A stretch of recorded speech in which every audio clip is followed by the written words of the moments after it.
Bonjour à toutes et à tous. Alors nous voici arrivés à la fin de notre programme de chimie inorganique pour l'enseignement du préparatoire, du cycle préparatoire, entrée aux écoles d'ingénieurs.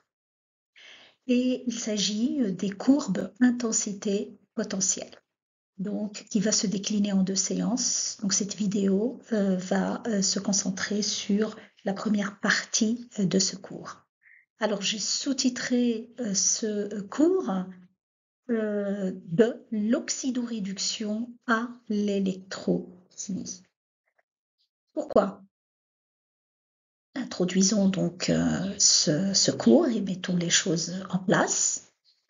Bien sûr, nous allons faire de l'oxydoréduction comme nous l'avons fait pour les diagrammes EPH, c'est-à-dire échange électronique entre deux couples.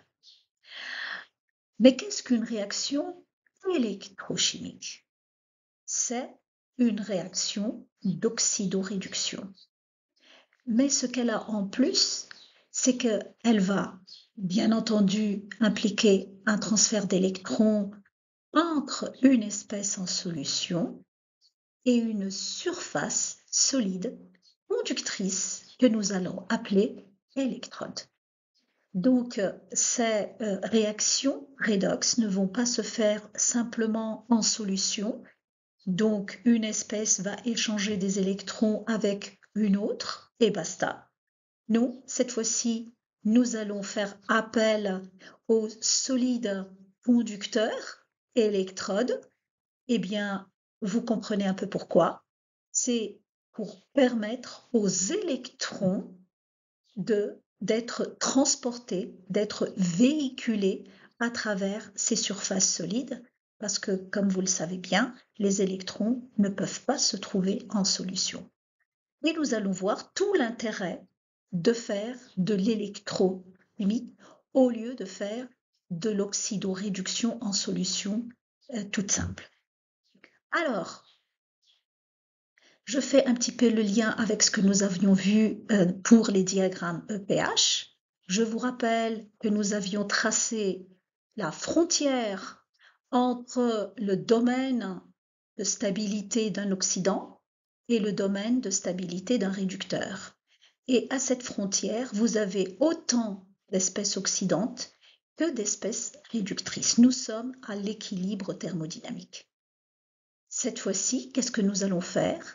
Nous allons nous mettre hors équilibre thermodynamique. C'est-à-dire que si je suis à cet endroit du diagramme, je suis dans le domaine de stabilité de l'oxydant et ma demi-réaction redox, bien sûr, va être déplacée dans un sens, donc ici dans le sens de l'oxydation, ou si je suis ici, elle va être déplacée dans le sens de la réduction.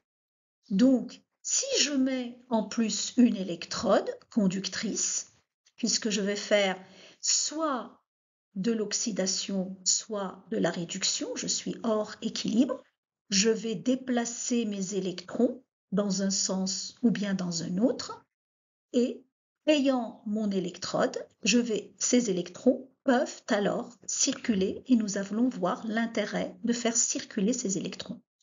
Donc, je vous rappelle que si on fait de l'oxydation, c'est-à-dire si E, pour un pH donné, E est supérieur à E équilibre, l'électrode est appelée anode, donc voyelle, voyelle. Sinon, bien sûr, elle est appelée cathode, réduction, consonne, cathode, consonne. Ainsi donc, la différence entre ce potentiel hors équilibre et le potentiel d'équilibre s'appelle surtension. C'est toujours E moins E équilibre. Donc si E est supérieur à E équilibre, je fais de l'oxydation. Ma surtension est positive. Comme je fais de l'oxydation, on dit que cette surtension est anodique. Sinon, si la surtension est négative, puisque pour la réduction E est inférieure à E équilibre, alors on dit que la surtension est cathodique et la surtension cathodique est négative. Nous sommes donc hors équilibre, contrairement au diagramme pH, puisque nous avions tracé les droites frontières d'équilibre, nous faisons de la cinétique. Les courbes intensité potentielle que nous allons voir, bien sûr, ce sont des courbes cinétiques.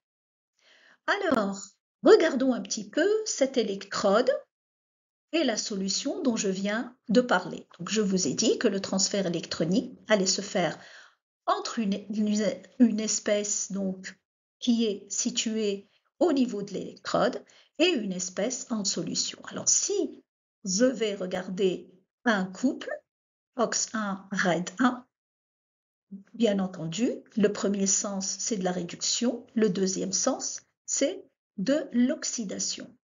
Je vais prendre un exemple bien particulier, c'est-à-dire que, bien sûr, je rappelle ici que si l'électrode est siège d'une réduction, alors c'est une cathode, sinon c'est une anode. Alors regardons de près cette solution et cette électrode. Nous avons entre les deux ce qui est appelé une interface liquide-solide. Cette région est une région liquide, comme la solution. Elle est son épaisseur est extrêmement faible, mais elle est différente de la solution. Et on va voir pourquoi. On l'appelle aussi la couche liquide immobile. On l'appelle la couche liée au solide, ou la couche de Nernst. Donc, c'est l'interface liquide-solide. Alors, qu'est-ce qui se passe? Si je prends l'exemple où l'électrode est une cathode, donc siège d'une réduction, c'est-à-dire que le réducteur, donc nous sommes dans ce sens, hein, donc le réducteur, il est là, au niveau de l'électrode, et nous avons un autre couple dont l'oxydant est OX2, et il va y avoir entre les deux un échange électronique. Nous sommes d'accord. Pour cela, qu'est-ce qu'il faut faire? Il faut que l'oxydant arrive au voisinage de l'électrode. Quoi fait un oxydant? Il vient récupérer les électrons fournis par qui? Par le réducteur. Mais comme les électrons ne baignent pas en solution, cet oxydant doit venir au voisinage de l'électrode. Il va trouver les électrons fournis par le réducteur et la transformation chimique pourra avoir lieu. Je montre ici juste le sens des électrons puisque c'est le réducteur, les réducteurs qui fournissent les électrons. Ça ne veut pas dire que les électrons plongent en solution, hein. Ils ne quittent pas l'électrode. Donc l'oxydant arrive, trouve les électrons fournis par ce réducteur et la transformation chimique va pouvoir se faire, c'est-à-dire OX2 va devenir RED2 et RED1 va devenir OX1, bien sûr, au niveau de l'électrode. Ainsi donc, nous avons deux phénomènes. Nous avons un phénomène de transfert de matière, c'est-à-dire que la matière, les réactifs doivent venir au voisinage de l'électrode. Les produits doivent quitter le voisinage de l'électrode, nous allons voir après pourquoi. Et nous avons un phénomène de transfert de charge, c'est-à-dire que les électrons doivent circuler sur l'électrode, mais ne quitteront pas l'électrode. Donc, vous comprenez ici que si nous avons de la cinétique, va dépendre de la vitesse de ces deux transferts. Si la réaction est rapide, normalement, ça veut dire que le transfert de matière est rapide et le transfert de charge est rapide. Si la réaction est lente, cela peut être dû au transfert de matière lent ou un transfert de charge lent. Ainsi donc, excusez-moi, voilà, j'ai fait disparaître mon deuxième couple et j'insiste ici, tout ce que nous allons faire pour cette séance, c'est tracer ou préparer, on va dire, le traçage des courbes IE pour seul couple, comme on l'a fait pour le pH. pour un seul couple. Mais vous comprenez très bien que l'échange électronique va se faire entre deux couples. Cet oxydant ne va pas récupérer les électrons de son propre réducteur, puisqu'il n'existe pas encore ce réducteur. D'accord? Donc nous allons tracer les courbes IE par couple. Donc j'élimine les autres et nous ne gardons que OX1 et RED1. Alors, une petite remarque ici, l'électrode, elle peut être elle-même le réducteur. Donc si vous avez un couple Ag plus Ag solide, donc l'électrode c'est Ag solide, c'est elle-même, donc l'Ag solide est lui-même l'électrode. Maintenant, est-ce que ça voudrait dire que nous ne pouvons pas faire d'électrochimie si les deux partenaires du couple, OX1, RED1, sont tous deux des espèces en solution? Par exemple, Fe3+, Fe2+. Est-ce que je ne peux pas faire d'électrochimie? Les deux sont des espèces en solution. Aucun des deux n'est un solide conducteur. Bien sûr que si, on peut tout à fait faire de l'électrochimie. À ce moment-là, qu'est-ce qu'on fait? Eh bien, nous prenons comme électrode un métal inerte, généralement le platine, et ce platine, il est là juste pour assurer le transport électronique entre les espèces.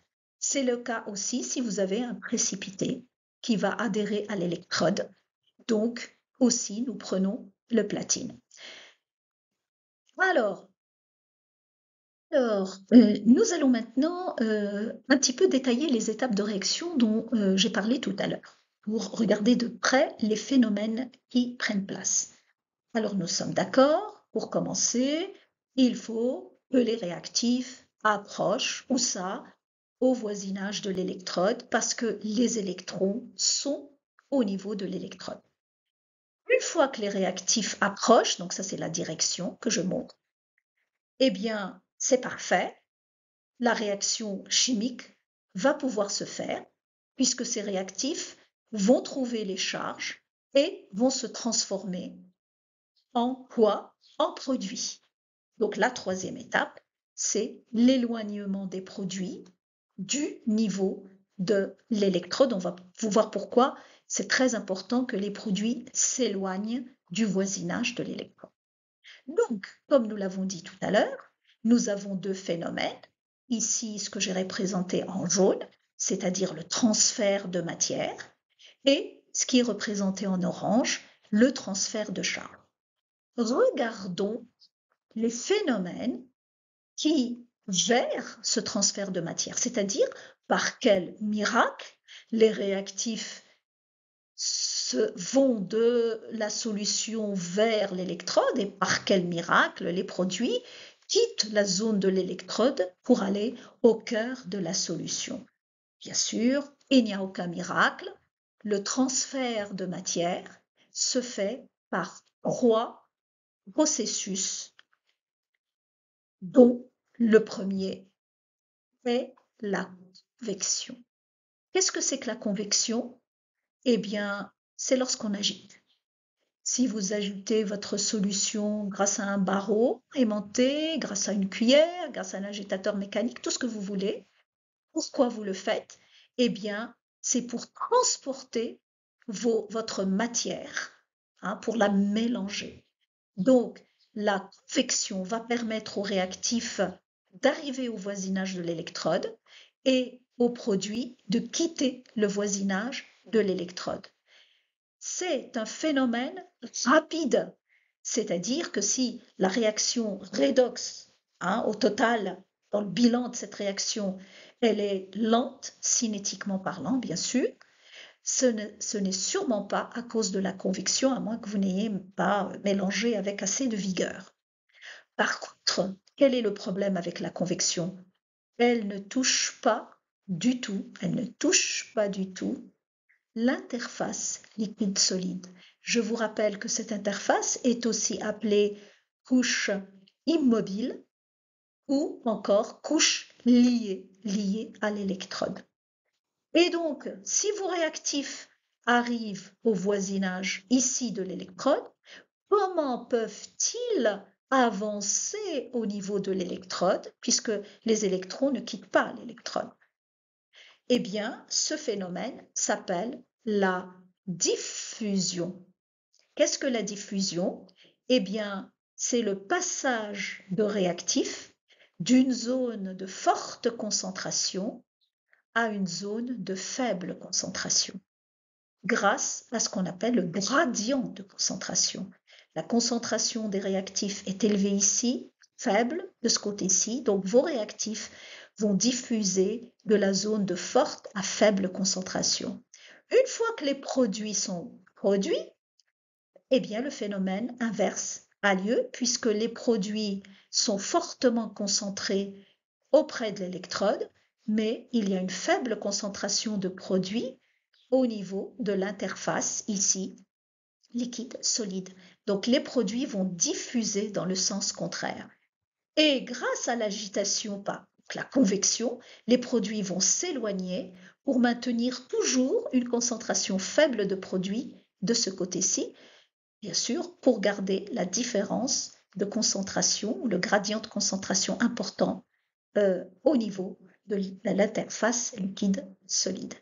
Ce phénomène de diffusion, c'est lui qui est problématique et c'est lui qui risque d'être lent. Donc cela va dépendre du produit et du réactif qui diffuse. Il y a des produits et des réactifs qui diffusent très bien et d'autres qui le font extrêmement mal et très lentement, en tout cas, même si vous assurez un beau gradient de concentration. Alors, troisième phénomène, lui aussi il est rapide puisqu'il s'agit de la migration. La migration n'intéresse que les espèces ioniques. Donc le fait que vous avez des différences de charge, donc une zone où vous avez la présence d'un cation, supposons que vous avez formé ici une espèce cationique, bien sûr, ce cation va diffuser, puis bien sûr être transporté vers la zone où les charges sont plus faibles. Donc quand vous avez des espèces chargées, la migration peut participer au transfert de matière. C'est bien sûr un transfert de matière rapide. Donc, parmi ces trois procédés qui assurent le transfert de matière, la diffusion est celui qui risque d'être le plus lent. Une fois que vos réactifs sont arrivés, par convection, par diffusion, par migration, eh bien, nous l'avons dit, la réaction peut se faire sans souci, puisque ces réactifs, normalement, vont trouver les électrons et ils vont être transformés en produits qui vont dans le sens, bien sûr, inverse aux réactifs. Mais bien sûr, il faut s'assurer que le transfert de charge a pu se faire, puisque si les réactifs arrivent et qu'il n'y a pas d'électrons, eh bien rien ne peut se passer.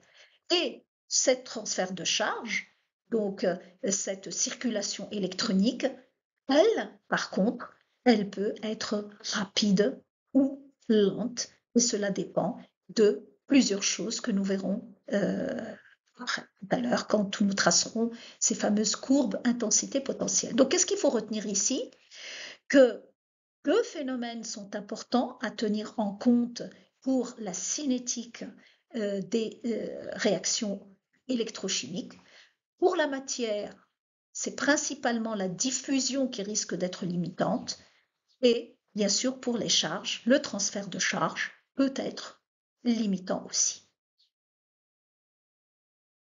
Maintenant qu'on a compris les phénomènes qui ont lieu pour que la réaction redox se fasse, ou plus précisément la réaction électrochimique se fasse, eh bien, nous allons regarder un petit peu le lien entre la vitesse des réactions, puisque tout à l'heure on parlait de transfert de matière et donc de cinétique, l'intensité électrique, parce que je vous rappelle que notre objectif est de tracer les courbes intensité potentielle. Alors, quel est le lien entre la cinétique et l'intensité potentielle? Je vais commencer par l'aspect descriptif de ce lien.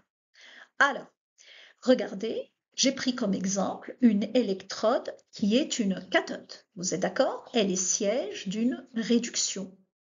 C'est une cathode. Ça veut dire que pour un réducteur, c'est lui qui va fournir les électrons. Donc les électrons vont passer de l'électrode vers la solution. C'est leur sens, hein. Bien entendu, ils ne vont pas quitter l'électrode. Mais leur direction, leur sens, c'est de l'électrode vers la solution. Si l'électrode est une cathode, bien sûr, votre anode va se trouver au niveau de la solution. Mais comme je ne m'intéresse qu'à un seul couple, donc je ne regarde qu'une seule électrode. Donc pour moi ici, c'est une cathode. Donc si les électrons vont dans le sens cathode-solution, ça veut dire qu'il y a une charge dQ électrique qui passe pendant le temps dt de l'électrode à la solution. Donc son sens, c'est de l'interface électrode vers la solution. Ceci veut dire quoi? Ceci veut dire que je vais avoir une intensité de courant, un courant électrique qui va dans le sens inverse, qui va de la solution vers l'électrode. Si votre électrode est une anode, bien sûr, on va inverser le tout, c'est-à-dire que les électrons vont venir de la solution vers l'électrode et le courant électrique va dans le sens électrode vers solution. C'est-à-dire que notre courant électrique peut avoir un sens ou un autre. Je suis donc obligée à ce niveau de définir quel est le sens que je vais considérer comme positif et le sens que je vais considérer comme négatif. Par convention, nous allons choisir le sens positif lorsque l'électrode est une anode, c'est-à-dire lorsque le courant passe de l'électrode vers la solution. Et le sens donc négatif, I est négatif dans notre cas à nous, c'est-à-dire dans le cas où l'intensité de courant va de la solution vers l'électrode. Et vous allez voir tout à l'heure que c'est très pratique ce choix parce que on va toujours retrouver tout ce qui est relatif à l'oxydation en haut. Souvenez-vous pour le pH, où est-ce qu'on trouvait les oxydants? On les trouvait en haut, c'est-à-dire pour les potentiels les plus élevés. Donc, ça nous permet, cette convention, de garder le même esprit, si vous voulez. Ça nous facilite, bien sûr, les écritures. Alors, passons maintenant à l'aspect qualitatif, dont une grande partie, vous l'avez déjà vu en première année, pour la cinétique chimique. Alors, si je prends ma demi-réaction dans ce sens, bien sûr, je peux écrire que la vitesse de la réaction, c'est d de psi, de l'avancement, vous vous souvenez de psi, par rapport à dt. Donc, psi, c'est l'avancement de votre réaction. Bien sûr, la vitesse, c'est la vitesse globale, c'est-à-dire c'est la vitesse de réduction moins vitesse de l'oxydation. Donc, dans ce sens, c'est la réduction, dans l'autre, c'est l'oxydation. C'est la vitesse de la réduction moins V de l'oxydation. En électrochimie, au lieu de parler de vitesse de réduction, nous parlons d'une vitesse cathodique. Réduction, c'est cathode. Moins vitesse de l'oxydation, donc anodique. Très bien. D'autre part, donc bien sûr, c'est ce que je l'ai dit, donc on est d'accord que dans ce cas, si la vitesse est positive, donc le bilan global est une réduction puisque la vitesse cathodique est supérieure à la vitesse anodique et vice-versa. Je vais faire juste une petite remarque, c'est que la vitesse dont je suis en train de parler ici, elle est exprimée par surface d'électrode. C'est-à-dire que si vous augmentez la surface de votre solide, vous pouvez augmenter la vitesse qui va être donnée, bien sûr, comme non pas par unité de surface. Donc les vitesses dont nous parlons ici, c'est par centimètre carré ou par mètre carré de surface. Bon, ça c'est juste une remarque, nous allons pas. Ainsi donc, si donc nous avons une vitesse de réaction qui s'exprime en fonction de dxi qui est égale à dxi sur dt et que cette vitesse, c'est la vitesse de la réduction moins la vitesse de l'oxydation, c'est-à-dire vitesse cathodique moins anodique, la question est, qu'en est-il des électrons? Bien entendu, lorsque vous avez un avancement de dxi, ça veut dire qu'une quantité d'électrons a été mise en jeu aussi pendant dt, et cette quantité d'électrons va être donnée par le nombre d'électrons fois dxi. Donc cet avancement, entre guillemets, électronique, ils ne disparaissent pas, mais ils s'échangent, si vous voulez. On peut l'exprimer ici en mol d'électrons qui ont été transférés, c'est n fois nombre de moles d'électrons transférés pendant dt lorsque l'avancement a été fait pendant dxi. Bien évidemment, ce transfert d'électrons ne peut pas s'exprimer en termes de moles d'électrons, mais par contre, il s'exprime en termes de charge électronique. Donc la charge électronique, c'est quoi? La charge transférée pendant dt, c'est le nombre de moles, n dxi, d'électrons transférés, et on va multiplier par la constante de Faraday. Pourquoi? Parce que n dxi, c'est des moles, alors que les charges, c'est le coulomb. La constante de Faraday, comme vous le savez, son unité est le coulomb par mol. Et donc, ça nous fait quoi? Ça nous fait une charge transférée qui est égale à moins, puisque la charge est négative, NF dxi. Vous le savez, la charge transférée pendant un temps dt n'est rien d'autre que l'intensité de courant. Donc, vous avez devant vous la relation entre l'intensité de courant et la vitesse électronique. Donc, vous allez remplacer dq par moins nf dxi sur dt, et dxi sur dt, c'est la vitesse. Donc, l'intensité est en relation avec la vitesse. L'intensité égale à moins nombre de moles échangés fois la constante de Faraday fois la vitesse de la réaction chimique, c'est-à-dire des quantités de la matière. Si vous remplacez la vitesse globale par V cathodique moins V anodique, et que comme vous avez moins, donc vous aurez V anodique moins V cathodique, eh bien vous retrouvez, comme nous l'avons dit tout à l'heure, que pour une oxydation, I est positif, et pour une réduction, I est négatif. Quand I est positif, la vitesse anodique est supérieure à la vitesse cathodique, et donc c'est que l'électrode fonctionne comme anode, sinon bien sûr l'électrode fonctionne en cathode. Donc nous savons maintenant comment calculer ou comment évaluer l'intensité de courant.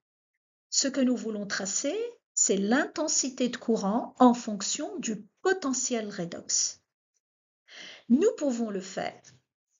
Il y a ce qu'on appelle l'expression ou la loi de Tafel qui vous donne I en fonction de le potentiel. L'expression, la relation de Tafel, la loi de Tafel est hors programme pour vous. Donc, qu'est-ce qu'on fait pour avoir I en fonction de E? Eh bien, on va la déterminer expérimentalement. Les courbes I en fonction de E peuvent être déterminées expérimentalement grâce au montage à 3 électrodes. Alors, analysons ce montage.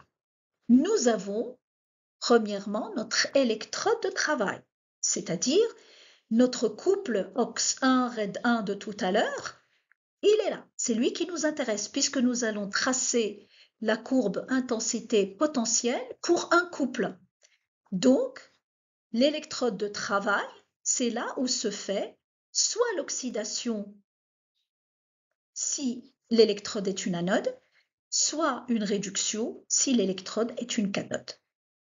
Donc, si nous faisons de l'oxydation ou de la réduction, nous allons avoir des électrons qui vont circuler dans un sens et donc l'intensité de courant qui va circuler dans l'autre sens.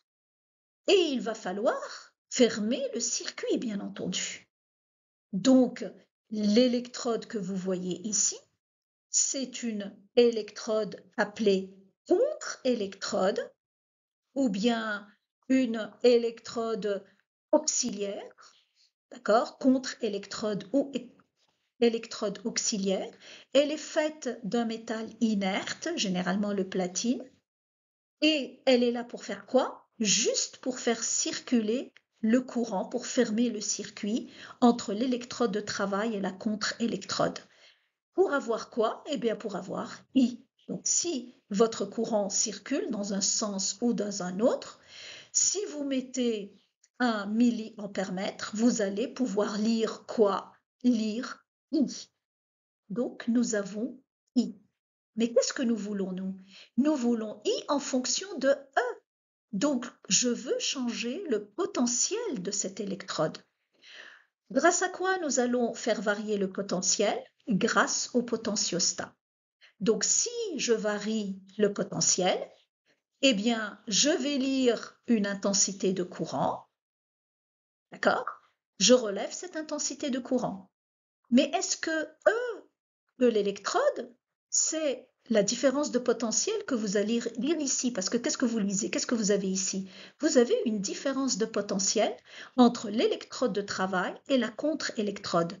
Malheureusement, cette différence de potentiel, si vous la lisez grâce au potentiostat, elle ne peut pas vous donner le potentiel de l'électrode parce que vous ne connaissez pas le potentiel de la contre-électrode. Je vous rappelle que quand E varie, I varie. Donc, si on fait varier la différence de potentiel, c'est-à-dire on veut faire varier le potentiel redox de notre électrode de travail, eh bien, celle-ci aussi, son potentiel va varier et je ne peux pas déterminer le potentiel de cette électrode. Donc, grâce à ma contre-électrode, tout ce que je peux déterminer, c'est l'intensité de courant. Alors, je vais lire le potentiel de mon électrode. Eh bien, grâce à la troisième électrode, qu'on appelle bien sûr électrode de référence. On en a déjà vu une, l'électrode de référence, c'est l'électrode bien sûr à hydrogène dont le potentiel est nul.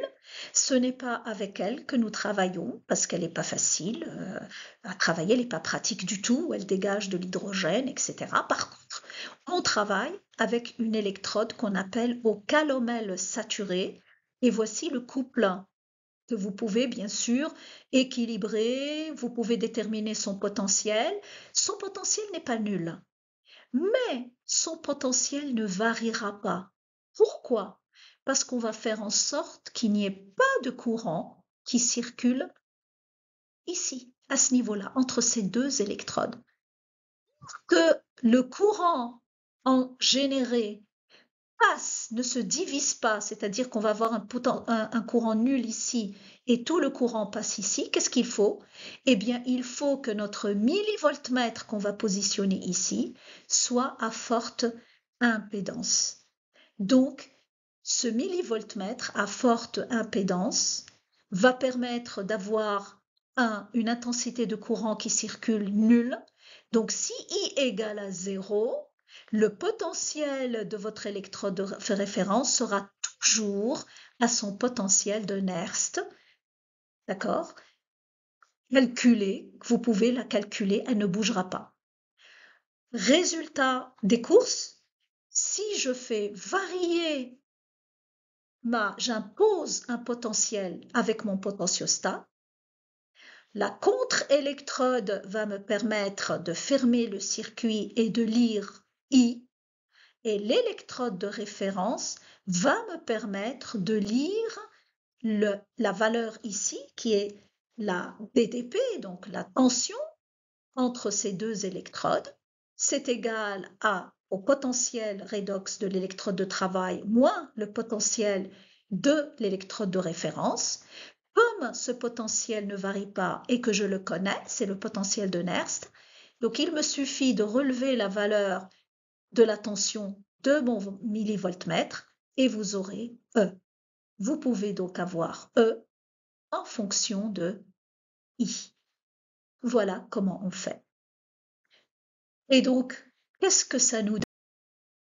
Si donc, grâce à notre montage à 3 électrodes, nous pouvons tracer les courbes IE pour un couple, d'accord, qu'on trouve au niveau de notre électrode de travail. Lorsqu'on fait fonctionner notre électrode de travail comme anode et lorsqu'on la fait fonctionner comme cathode, puisqu'il suffit d'imposer un potentiel grâce au potentiostat. Alors, je vais montrer, pour finir cette séance, l'allure générale pour tous les couples redox. Quelle est l'allure générale des courbes IE? Bien sûr, les petites différences, nous allons les voir au cours de la prochaine séance, donc la prochaine vidéo. Alors, bien sûr, je vous rappelle, qu'il y a une loi théorique qui vous permet ce traçage, qui est la loi de Tafel, mais qui n'est pas dans votre programme. Donc, qu'est-ce qu'on va faire? Eh bien, la première chose à positionner ici, c'est quoi? C'est lorsque I égale à 0, E, c'est E de Nernst. C'est le potentiel de Nernst que vous allez positionner, que je vais appeler E équilibre, bien sûr, lorsque votre réaction, demi-réaction, est à l'équilibre thermodynamique. Il n'y a ni oxydation, ni réduction, donc les vitesses d'un côté et de l'autre sont toutes égales, parfaitement égales, et la vitesse est égale à 0. Alors, si j'impose un potentiel supérieur au potentiel d'équilibre, je fais de l'oxydation, c'est-à-dire que I est positif. Et donc, votre courbe va avoir cette allure. Donc, ce sont des courbes que j'ai écrites ici, voilà, elles ont des formes exponentielles. Donc, vous voyez que pour E supérieur à E équilibre et I positif, mon électrode est une anode, siège d'une oxydation. Donc, qu'est-ce que vous écrivez? Red donne ox, vous n'équilibrez pas de réaction, vous ne mettez pas d'électrons, juste votre réducteur flèche votre oxydant. Et n'oubliez pas d'indiquer la nature de votre électrode. Est-ce que c'est du platine? Est-ce que c'est de l'argent? Etc. Maintenant, si mon électrode de travail, je lui impose un potentiel de telle manière que son potentiel, donc le potentiel de l'électrode de travail, est inférieur à E équilibre, c'est-à-dire qu'elle va être siège d'une réduction et I est négatif. Donc, vous allez avoir l'allure presque contraire. Bien sûr, ce n'est pas symétrique, hein, mais elles ont toutes les deux la forme exponentielle. Les potentiels, bien sûr, pour les potentiels supérieurs à équilibre, ce sont des potentiels anodiques et les intensités sont des intensités anodiques. Et il en est de même, bien sûr, pour le côté cathodique. Donc, qu'est-ce que vous faites? Vous changez votre flèche de sens. Vous gardez les oxydants du côté droit, c'est-à-dire pour les E supérieurs à E équilibre, et les réducteurs du côté gauche, c'est-à-dire dans la zone des E inférieure à E équilibre. Et vous mettez bien sûr votre électrode, normalement, il s'agit du même métal, bien entendu. Et l'intensité qu'on peut lire ici, ce sont des intensités cathodiques, donc négatives. Donc, qu'est-ce que nous allons voir dans la prochaine séance? Eh bien, les petites différences à apporter à ces courbes pour expliquer quoi? Eh bien, pour expliquer comment est-ce que le transfert de charge est limitant, comment est-ce que le transfert de matière, bien sûr par diffusion, est limitant. Nous parlerons aussi du solvant, c'est-à-dire les courbes intensité potentielle de l'eau, et nous allons voir aussi que la nature de l'électrode de travail peut changer l'allure des courbes, c'est-à-dire peut changer la cinétique électrochimique. Voilà, j'en ai fini pour cette séance. À la prochaine.